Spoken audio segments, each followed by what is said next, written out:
Effondrement des ruchers et envolée du cours du miel, l'impact de l'homme sur la nature s'observerait davantage depuis ces 20 dernières années. La caravane apicole de l'association Haies Vives d'Alsace apporte des solutions aux apiculteurs. L'une d'entre elles, planter des haies mellifères, attractives pour tous les insectes pollinisateurs.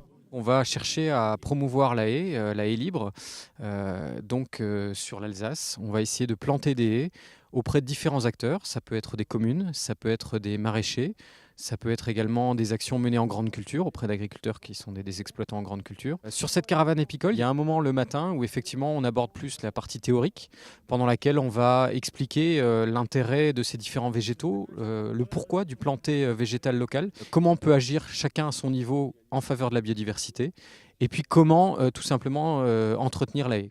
Après la partie théorique, il est temps de passer à la pratique. Et aujourd'hui, c'est le jardin du chef cuisinier Geoffrey Lannoy qui est devenu le terrain de jeu des apiculteurs. Ce jardin, on l'a mis en place il y a à peu près une dizaine d'années. Je suis arrivé ici à Obersteinbach, cultiver donc des terrains pas faciles, des terrains de sable. Donc on est toujours dans l'optique de faire quelque chose qui soit au maximum viable pour la biodiversité. Favoriser les insectes, un non-travail du sol. On plante donc une haie fleurie, donc, parce que en plus j'ai des abeilles, pour favoriser au maximum la nourriture des insectes pollinisateurs. Parce qu'ils ont un intérêt chez nous au jardin, en étant une réserve pour les auxiliaires pour les différentes cultures. Suite à la plantation de cette haie, la qualité et la quantité de nourriture pour les insectes devraient s'améliorer.